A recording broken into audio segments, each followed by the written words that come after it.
Astaghfirullah. Assalamualaikum warahmatullahi wabarakatuh.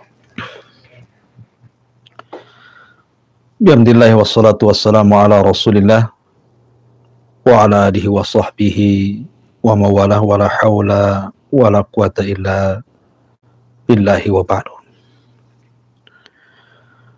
Ma'asyiral muslimin wal muslimat rahimani wa rahimakumullah. Alhamdulillah, di siang hari ini dengan izin Allah subhanahu wa ta'ala kita bisa berkumpul lewat media yang sama-sama kita banggakan ini. Salawat dan salam kita hadiahkan kepada Rasul kita Nabi besar Muhammad sallallahu alaihi wa ala alihi wasallam. Ma'asyiral muslimin, para pendengar dan para pemirsa di manapun Anda berada,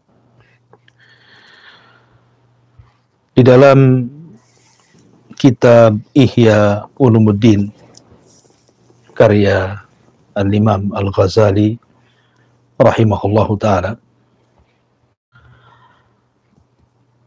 beliau menukilkan perkataan orang Arab. Kata beliau, la tankihu minan nisa sittatun, la annanata wala mannanata wala hannanata wala tankihu hadzaqata wala barraqata wala syaddaqata. Kata beliau, Al-Imam Al-Ghazali rahimahullahu ta'ala mengatakan, sebagian orang Arab berkata, janganlah menikahi 6 wanita. Al-annanah, al-mannanah, al-hannanah, al-haddaqah, al-barraqah, dan juga asyaddaqah.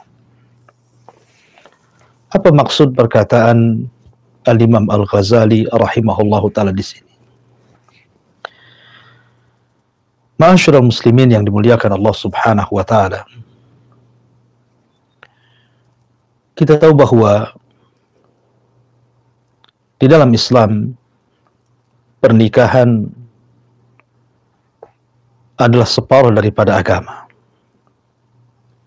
Makanya Nabi SAW mengatakan, apabila seseorang menikah, faqad istakmala nisfaddin, maka dia telah mendapatkan separuh daripada agamanya.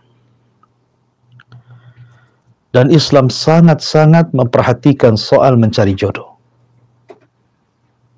terutama kalangan laki-laki.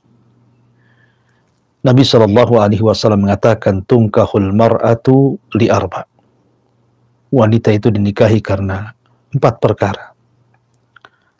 Kemudian setelah Nabi SAW menyebutnya karena kecantikan, karena harta, karena nasab, kemudian karena agama, dan yang terakhir Rasul mengatakan, fadfar biddatidzin taribat yadak, ambillah yang baik agamanya, karena itulah yang menjadikan rumah tangga sakinah dan mawaddah serta dipenuhi dengan rahmat. Akan tetapi di zaman sekarang terkadang banyak anak-anak muda yang hanya melihat dari segi kecantikannya saja, atau dari segi pekerjaan dan karirnya saja, sehingga baru menikah sebulan 2 bulan sudah bercerai, setahun 2 tahun sudah berpisah, seolah-olah rumah tangganya tidak ada kenikmatan dan tidak ada mawaddah dan juga rahmat di dalamnya. Apa penyebabnya? Salah satunya adalah apa yang dikatakan Imam Ghazali di sini. Kata beliau, jangan pernah menikahi 6 wanita yang memiliki 6 sifat ini. Sebab kalau seandainya Anda nikahi 6 wanita yang memiliki sifat yang disebutkan oleh Imam Al-Ghazali di sini, maka hidup Anda tidak akan pernah tenang. Padahal tujuan berumah tangga selain daripada beribadah kepada Allah Azza wa Jal, mencari ridha dan juga pahalanya, adalah mencari ketenangan di dalamnya. Ketika di dunia luar kita sibuk dengan macam-macam pekerjaan, macam-macam permasalahan, harusnya ketika seseorang pulang ke rumah berjumpa dengan istrinya, dia mendapatkan kebahagiaan. Tetapi banyak orang yang tidak mendapatkannya. Kenapa? Karena salah mencari pasangan. Yang pertama, kata Imam Ghazali, al-annana. Siapakah wanita yang disebut dengan annana di sini? Annana itu artinya suka mengeluh, suka mengadu. Kebanyakan anin artinya syakwa. Syakwa itu suka mengeluh dan mengadu. Sehingga ketika seorang wanita terus mengeluh dan mengadu, tentu semakin lama suami akan timbul kemarahan dan emosi. Terkadang mengadunya seorang wanita atau istri kepada suami ini berhubungan dengan segala hal. Terkadang mengadu soal ekonomi, mengadu soal keluarga, mengadu soal tetangga, mengadu soal teman-temannya. Semua diadukan kepada suaminya.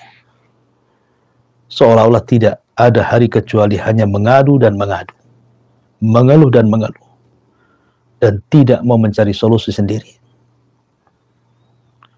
Maka kalau seandainya Anda menikahi wanita yang seperti ini, yakinlah Anda tidak akan bahagia dalam hidupnya. Karena wanita seperti tidak mandiri, terlampau banyak mengeluh. Kemudian yang kedua, al-mannana. Wanita yang suka mengungkit-ungkit kebaikan. Terutama apabila ditimpa ekonomi yang seret, ekonomi yang susah, mungkin suami diuji tidak mendapatkan pekerjaan, atau mungkin keluar dari sebuah pekerjaan, maka wanita ini akan mengeluh dan akan mengatakan, aku sudah melakukan ini dan itu karenamu. Kenapa kamu tidak melakukannya kepadaku hal yang sama? Jadi dia terus akan mengungkit kebaikan dia. Dan dia tidak pernah memandang kebaikan suaminya. Itulah yang kemudian disabdakan oleh Nabi SAW. Ketika aku melihat neraka kebanyakan penghuninya adalah kaum wanita. Kenapa? Bukan karena mereka tidak sholat, bukan karena mereka tidak puasa, tidak zakat, dan begitu seterusnya. Tetapi mereka itu kufur kepada suaminya. Kenapa? Karena tidak pernah memandang kebaikan sedikit pun dari suaminya apabila terjadi sebuah permasalahan. Inilah wanita yang disebut dengan mannana. Suka mengungkit-ungkit seolah-olah dia paling baik dan paling berjasa dalam rumah tangganya. Kemudian yang ketiga, al-hannana. Al-hannana adalah wanita yang suka menceritakan, membanggakan dirinya di masa lalu. Membanggakan kalau dia seorang janda mungkin mantan suaminya. Membanggakan keluarganya, ayahnya, ibunya, dan merendahkan suaminya, keluarga suaminya, pekerjaan suaminya, dan begitu seterusnya. Maka ini hannanah ini wanita yang sangat payah, karena dia selalu menghina suaminya dan membangga-banggakan dirinya. Kemudian yang keempat, al-haddaqah. Al-haddaqah artinya, haddak itu ucapannya kasar, mudah berteriak, mudah emosi, mudah marah, mudah membantah, dan dia tidak menerima pendapat suaminya. Setiap suaminya bicara satu kata, dia bisa bicara berkata-kata. Maka al-haddaqah ini wanita yang keras hati, karena tidak pernah mau mengalah dalam rumah tangga. Kemudian juga al-barraqah. Maka Al-Imam Al-Ghazali menjelaskan ada dua makna al-barraqah di sini. Pertama, tipe wanita yang suka berhias di siang hari, tapi dia malas berhias di malam hari. Kalau di siang hari dia subhanallah, biar kelihatan cantik oleh tetangganya, oleh teman-temannya. Dia berdandan dengan dandanan yang luar biasa, tapi kalau di malam hari, dia tinggalkan dandanan itu untuk suaminya. Na'udzubillah. Anda berhias untuk siapa? Anda beribadah kepada siapa? Ma'asyiral muslimin yang dimuliakan Allah Subhanahu wa taala. Maka wanita seperti ini adalah wanita yang akan membuat pusing suaminya. Karena biasanya wanita yang disebut barakah ini wanita-wanita yang berdandan berlebihan, menghabiskan uang itu hanya untuk beli alat-alat kosmetik dan semacamnya. Apalagi di zaman sekarang, zaman yang mudah mendapatkan hal-hal itu dengan cara pesan lewat medsos, tetapi dia tidak berpikir keuangan suaminya, dia tidak berpikir pekerjaan suaminya.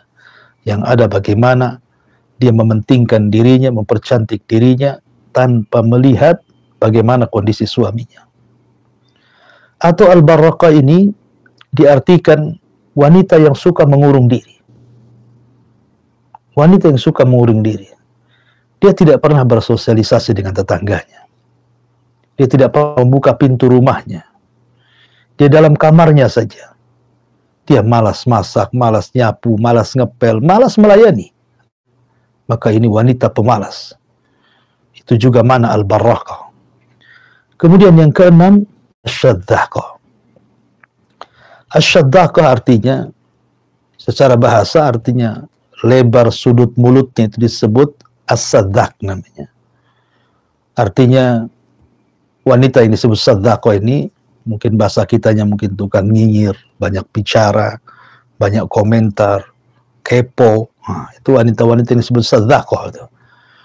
Mudah mengomentari orang, orang berjalan di jalan aja dikomentari, melihat sesuatu mungkin di medsos dikomentari, pokoknya wanita tukang komentar. Ya. Tetapi komentarnya adalah komentar yang negatif. Sehingga apapun yang ada pada suaminya harus dikomentari. Maka kata Imam Ghazali rahimahullahu ta'ala, jangan pernah menikahi 6 wanita ini. Termasuk juga, kata para ulama, jangan menikahi wanita yang qadzarah, pengotor. Termasuk juga wanita yang mujadilah, yang suka berjidal, yang suka membantah. Termasuk juga wanita yang mudhallalah. Mudhallalah itu artinya keinginan dunianya harus tercapai. Kalau dia meminta suaminya, meminta sesuatu tentang dunia kepada suaminya, maka harus tercapai. Bagaimana caranya? Dan ini akan menyulitkan para suami untuk berumah tangga dengan istri yang seperti ini. Oleh karena itulah ma'asyiral muslimin wal muslimat rahimani wa rahimakumullah, maka nasihat kepada para laki-laki khususnya, apabila mencari wanita pendamping, maka telitilah wanita itu, pelajari wanita itu. Nabi SAW mengatakan, ala ukhbiruka bi khairi ma yaknuzul mar'u, maka aku habarkan kepada kalian tentang pembendaharaan yang sangat berharga seorang laki-laki. Kemudian sahabat mengatakan, tentu wahai Rasul. Kemudian Rasul mengatakan, mar'atu as-salihah, wanita yang salihah. Kemudian Rasul mengatakan, idza nadhara ilaiha sarrathu, wa idza amaraha ata'athu, wa idza ghaba anha hafidhathu. Kata Nabi SAW, apabila kau pandang dia, dia pun menyenangkan kita. Apabila kau perintahkan dia, dia pun langsung taat kepada perintah kita. Dan apabila kita tidak berada di rumah, dia berusaha untuk menjaga dirinya, menjaga harta suaminya, menjaga anak-anaknya, menjaga lingkungannya. Itulah wanita-wanita yang diharapkan di dalam Islam, supaya kita betul-betul masuk pada sabda Nabi SAW, faqad istakmala nisfad din, Anda akan mendapatkan separuh daripada agama. Wallahu a'lam bishawab. Ini yang bisa sampaikan. Saya kembalikan ke moderator, falyatafaddal mashkura. Baik, demikian tadi telah kita dengarkan mukadimah di awal anti kaji kita pada kesempatan siang hari ini. Dan kembali kami akan membacakan untuk pertanyaan yang pertama yang berasal dari Abah Hidayat di Sekupang, Batam, dengan pertanyaan, kami punya anak gadis yang pernah berbuat salah, akan tetapi tidak sepenuhnya kesalahan itu kami timpakan ke anak kami, karena kami juga merasa ikut andil dalam kesalahan anak. Sebab kami kurang pendidikan agama dan kami juga kurang memberikan bimbingan agama pada anak kami. Sekarang ini setelah menyadari kesalahan, kami, orang tua dan anak sama-sama terus memperbaiki diri dan terus berusaha dalam kebaikan. Apakah kami orang tua kelak akan tetap mendapatkan azab Allah karena kesalahan yang dilakukan oleh anak kami itu walaupun anak sudah bertaubat? Demikian Ustaz. Ya. Alhamdulillah, salatu wassalamu ala rasulullah amma ba'du. Kullu bani Adam khata' wa khairul khata'ina tawwabun. Setiap anak Adam itu pasti melakukan kesalahan. Tetapi sebaik-baik orang yang melakukan kesalahan itu segera bertobat. Kalau Anda dahulu membiarkan anak terlantar, tidak terdidik, sehingga anak itu menjadi nakal, kemudian Anda biarkan, maka dosa anak adalah dosa Anda. Karena Anda tidak amanah mengemban amanah dari Allah Subhanahu wa ta'ala berupa titipan seorang anak. Padahal anak itu sebuah titipan yang berharga bagi kita. Idza mata ibnu Adam in qata amaluhu illa min thalathin, salah satunya awaladin salihin yad'ulahu, seorang anak yang saleh yang mendoakan orang tuanya. Akan tapi kalau seandainya seseorang yang sudah mendidik demikian rupa, tetapi Allah takdirkan anaknya yang bermasalah, maka itu adalah ujian bagi orang tuanya dan orang tuanya tidak berdosa. Tetapi kalau pertanyaan yang Anda sampaikan kepada kami tadi, dulunya Anda tidak mendidik anak sehingga anak itu melakukan kesalahan, kemudian Anda sadari Anda salah, kemudian Anda mulai perbaiki sehingga anak Anda juga mulai baik, artinya baik sama-sama, maka insya Allah ini sebuah kebaikan di hadapan Allah Subhanahu wa ta'ala, dan Anda akan berpahala. Ya, dan ini kesempatan karena memang Anda masih hidup dan anak Anda juga masih hidup, maka teruslah bimbing supaya tetap istiqamah di jalan taubat. Sebab kalau tidak, maka orang tua berat tanggung jawab di hadapan Allah Subhanahu wa ta'ala, karena Rasul yang mengatakan dalam sebuah hadis Nabi sallallahu alaihi wasallam, kullukum ra'in wa kullukum mas'ul. Kalian semua pemimpin. Ayah pemimpin bagi keluarganya, termasuk juga ibu. Dan kalian akan ditanya kepemimpinan kalian di hadapan Allah Subhanahu wa ta'ala. Tapi kalau Anda sudah berubah, maka insya Allah kita berharap kepada Allah Subhanahu wa ta'ala, semoga Allah mengampuni dosa Anda dan dosa kita semuanya. Wallahu a'lam bishawab. Baik, demikian tadi untuk pertanyaan yang pertama ya dari penanya di Sekupang. Kembali kita akan bacakan ya untuk pertanyaan berikutnya yang kali ini berasal dari Samia di Singapura. Saya dengan pertanyaan, minimal berapa rakaatkah sholat malam itu? Ya, alhamdulillah. Hadis Aisyah radhiyallahu anha, Nabi sallallahu alaihi wasallam tidak kurang melaksanakan qiyamul lail tahajud itu 11 rakaat. Dalam riwayat 13 rakaat. Tetapi kalau mau menambah daripada itu tidak mengapa. Bahkan Imam Ahmad rahimahullahu ta'ala, beliau sholat sampai 100 rakaat setiap malam.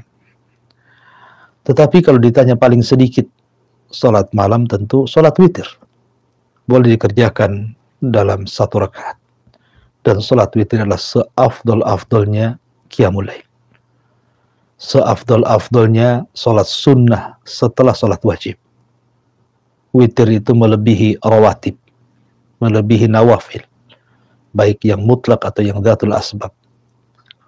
Pokoknya witir itu satu sholat di antara sholat-sholat terbaik dalam sholat-sholat sunnah. Dan juga dilakukan sangat ringan. Karena bisa 1 rakaat. Kalau sholat yang lain tidak bisa 1 rakaat, tapi sholat witir bisa. Anda bisa melaksanakan 1 witir dengan sangat singkat, mencari surat-surat pendek, dan bisa dilakukan setelah Isya ataupun setelah tidur dalam sepertiga malam akhir. Jadi kalau tahajud ya paling sedikit yang dilakukan Nabi Shallallahu Alaihi Wasallam ya 11 rakaat. Ya, tapi kalau witir paling sedikit 1 rakaat. Wallahu a'lam. Baik, masih kita akan teruskan di program Mati Kajian dan Tanya Kami Jawab. Silakan bagi Anda yang bertanya untuk mengirimkan pertanyaan kembali ke nomor 0819 01010106. Dan kali ini kita akan melanjutkan dengan pertanyaan berikutnya yang berasal dari Indrawati di Tanjung Batu dengan pertanyaan, apa betul sumpah seorang ibu atau sumpah seorang bapak kepada anak itu langsung dijawab oleh Allah Subhanahu wa Ta'ala? Ya, alhamdulillah. Maksudnya doa mungkin ya. Sumpah yang diiringi dengan doa mungkin gitu ya. Jadi ada hadis Nabi SAW mengatakan, salasun, 3 orang yang mustajab, da'awat mustajabun lahun. Kata Nabi SAW ada 3 kelompok, 3 golongan yang kalau berdoa itu mustajab bagi mereka. Pertama kata Rasul, da'watul madlum, doa orang yang dizalimi. Jelas, karena tidak antara dia dengan Allah hijab penghalang. Kemudian yang kedua, da'watul musafir, doanya orang yang safar, maka itu sangat mustajab sekali. Kemudian yang ketiga, da'watul walid liwalidihi, doanya orang tua kepada anaknya. Doa orang tua kepada anak itu sangat-sangat mustajab. Makanya para ulama memberikan nasihat kepada kita, hendaklah kita memperbanyak tafaul kepada anak kita ini. Artinya berprasangka baik. Dan tidak mengeluarkan kata-kata kecuali kebaikan, baik dalam kondisi stabil atau dalam kondisi emosi. Karena bagaimanapun tafaul, mengucapkan kalimat-kalimat baik dalam kondisi murka, itu salah satu juga penyebab mustajab doa. Salah satu contohnya ketika kita membahas membaca biografi daripada Syekh Sudais hafizahullah ta'ala, beliau apabila membuat marah orang tuanya, maka ibundanya selalu bicara kepada Syekh Sudais, idhab ilal haram, pergilah kau ke Masjidil Haram, semoga Allah jadikan kau imam di sana. Dan itu terus, setiap ibunya emosi kepada Syekh Sudais ini selalu mengucapkan kalimat itu, sehingga akhirnya Allah ijabah doanya. Dan siapa yang tidak kenal Syekh Sudais, seorang imam Masjidil Haram yang luar biasa, menjadi panutan pada setiap imam-imam masjid di mana masjid pun di dunia ini. Oleh karena itulah maka tafaul itu penting. Jangan mengeluarkan kata-kata sumpah serapah kepada anak-anak kita ini, karena dikhawatirkan ketika Anda menyumpah serapah anak itu, kemudian malaikat ikut mendoakan dan menjadi sebuah kenyataan. Maka ini juga pelajaran bagi setiap orang tua. Adapun kalau sudah terlanjur Anda mencaci, memaki, menyumpah anak-anak, maka bertobatlah kepada Allah Subhanahu wa Ta'ala, meminta agar jangan sampai dikabulkan ucapannya, dan biasakan ucapan dengan ucapan yang baik. Karena bagaimanapun salah satu doa yang mustajab adalah da'watul walid liwalidihi, doanya orang tua kepada anaknya. Wallahu a'lam. Dan kita masih akan kembali bersama-sama untuk mendengarkan dan juga kembali membacakan untuk pertanyaan yang berikutnya, yang kali ini berasal dari Ibu Romlah di Batam dengan pertanyaan, saya mau bertanya perihal pinjam uang untuk akikahkan anak, apakah diperbolehkan? Ya, alhamdulillah, pada dasarnya akikah itu ada yang mengatakan sunnah, itu ya, dan itu pendapat jumhurul ulama. Mayoritas para ulama mengatakan akikah itu sunnah, tetapi ada yang mengatakan wajib alal qadir, wajib atas orang yang mampu. Tetapi Ada perkataan Imam Ahmad ibn Hanbal rahimahullah ta'ala ketika beliau ditanya soal bolehkah akikah itu meminjam. Beliau mengatakan tidak mengapa. Tidak mengapa dia meminjam uang untuk pelaksanaan akikah dengan berharap dia ingin melaksanakan sunnah Nabi Sallallahu Alaihi Wasallam, bukan karena yang lainnya, bukan karena unsur malu atau karena ingin ria, bukan. Ya, tetapi dia meminjam uang itu hanya untuk melaksanakan sunnah Nabi Sallallahu Alaihi Wasallam dan ia yakin dia bisa membayarnya. Karena pada dasarnya berhutang itu tidak baik dalam Islam. Karena orang berhutang itu akan terbebani hidupnya. Tapi kalau dia yakin dia bisa membayarnya karena ingin melaksanakan sebuah ibadah atau sunnah Nabi Sallallahu Alaihi Wasallam, maka Imam Ahmad mengatakan tidak mengapa. Walaupun pada dasarnya kalau tidak mampu, maka Anda boleh menundanya. Dan kita tahu mazhab Hambali dan juga mazhab Maliki membolehkan seseorang itu menunda akikah tidak harus hari ke-7, bisa hari ke-14, bisa hari ke-21, atau kapanpun Anda sanggup untuk melaksanakan akikah. Jadi kalau sanggup hari ke-7-nya, maka Anda boleh mengakhirkan kapan-kapan Anda sanggup. Itu tidak perlu dibebankan harus menghutang. Tapi sekali lagi, kalau memang ingin melaksanakan sunnah Nabi SAW di hari ke-7, Anda menghutang dan Anda sanggup membayarnya, maka Imam Ahmad ibn Hanbal rahimahullahu ta'ala membolehkan perkara itu. Wallahu a'lam bishawab. Mungkin sebelum kita mengakhiri, nampaknya ada satu soalan yang berasal dari penanya kita, ya, Ibu Umi di Pasir Gudang, Johor, Malaysia, dengan dua pertanyaan. Yang pertama, ketika kita berbuka puasa setelah minum air yang manis, apakah kita boleh mengerjakan sholat tanpa berwudu lagi? Yang pertama.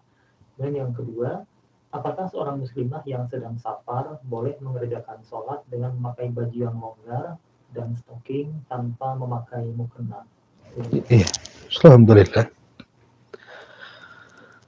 Bolehkah seseorang minum air manis setelah berwudu kemudian langsung sholat? Boleh, karena meminum air manis itu bukan pembatal wudu, ya. Jadi yang menghalangi sholat itu kalau Anda sudah berwudu, kalau mendatangkan pembatal wudu. Dan tidak ada pembatal wudu itu meminum air. Walaupun air itu asin, manis, asam, tidak ada. Ya, jadi pembatal wudu itu sesuatu yang keluar dari dubur atau kubul seperti kentut, kencing dan yang semacamnya gitu ya. Jadi meminum itu tidak membatalkan. Anda boleh melaksanakan sholat langsung dengan catatan Anda sudah berwudu. Kemudian yang kedua, bolehkah kita sholat tanpa menggunakan telekung atau mukena? Tidak ada masalah kalau seandainya pakaian yang Anda pakai itu sudah mewakili telekung, mewakili mukena, mungkin bahasa kitanya sudah sesuai dengan syar'i, ya. Jadi sudah menutup aurat dari atas kepala sampai kaki, yang jelas Anda katakan longgar gitu ya, sebagaimana pakaian-pakaian syar'i yang ma'ruf. Itulah gunanya pakaian syar'i itu. Ya, pakaian syar'i bagi wanita itu gunanya di situ. Jadi kalau Anda masuk ke masjid tidak perlu sibuk-sibuk cari telekung, tidak perlu sibuk-sibuk cari mukena gitu ya. Jadi pakaian yang Anda pakai itu sudah bisa untuk melaksanakan sholat dengan syarat bersih dari najis gitu ya. Jadi itu kemudahan sebenarnya. Kemudahan dalam Islam, inna dina indallahi yusrun. Agama di sisi Allah itu mudah, tidak mengapa kalau syarat-syarat pakaiannya sudah masuk pada syarat-syarat sah sholat. Wallahu a'lam.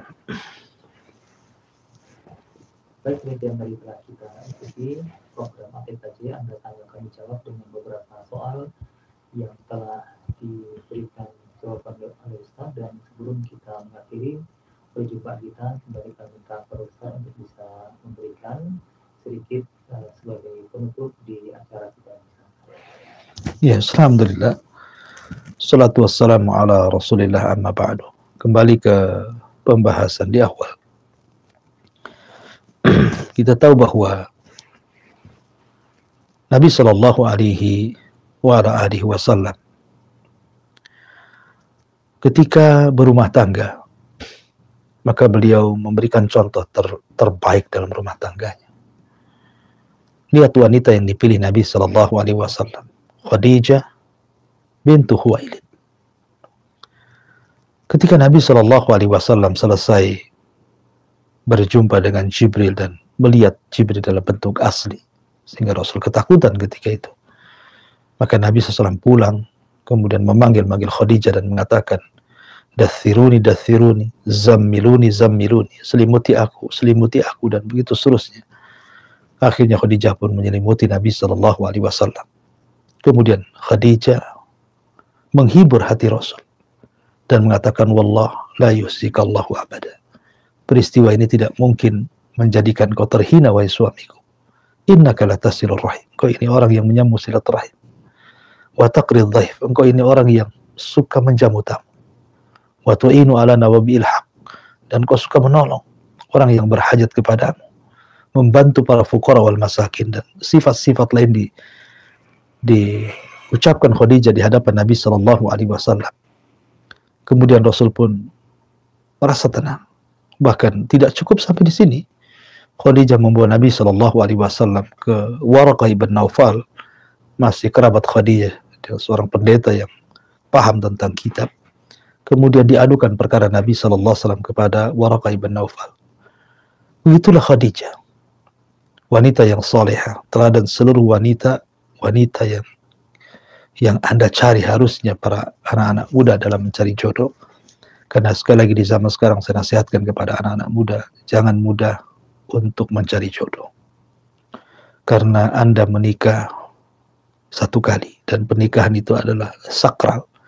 Pernikahan itu adalah tali yang sangat kokoh, mitsaqun ghalidha. Sehingga carilah wanita-wanita yang akan menjadi pasangan Anda ini, wanita-wanita yang bisa membawa ketenangan dalam rumah tangga. Karena rumah tangga itu sekalipun bukan tujuan dalam hidup, tetapi wasilah. Akan tetapi kita ini lebih banyak tinggal di rumah dibandingkan ibadah di luar. Sehingga interaksi kita dengan seorang istri itu akan lebih banyak dibandingkan interaksi dengan manusia-manusia di luar sana, sampai kepada keluarga kita sendiri. Sampai dengan ayah kita, ibu kita, saudara kita. Sama istri tentu lebih banyak lagi interaksinya. Maka kalau Anda mencari wanita-wanita yang disifatkan seperti yang dikatakan Imam Ghazali tadi, tentu akan menyulitkan Anda untuk bergerak dalam rumah tangga.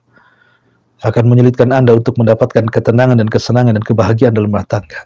Oleh karena itulah maka Nabi Shallallahu Alaihi Wasallam sangat-sangat mewanti-wanti jangan hanya melihat dari segi fisik, dari segi harta, segi kecantikan, tapi lebih daripada itu, lihat dua perkara. Pertama, akhlak, dan juga agama. Kalau Anda sudah mendapatkan wanita dengan dua karakter ini, ada agamanya dan punya akhlak, maka Rasul mengatakan, fadfar bidzati din taribat yadak. Maka engkau akan mendapatkan kebahagiaan dalam rumah tangga. Wallahu a'lam bishawab. Ini nasihat ringan bagi anak-anak muda, dan saya kembalikan ke moderator, falyatafaddal mashkura. Baik, hari ini dari para pendengar sekalian, telah kita ikuti program APKJ Anda Tanyakan Dijawab bersama narasumber kita Ustaz Abu Nabi Taala, dengan beberapa yang sampaikan bisa menambah pengetahuan, keilmuan bagi kita semua. Dan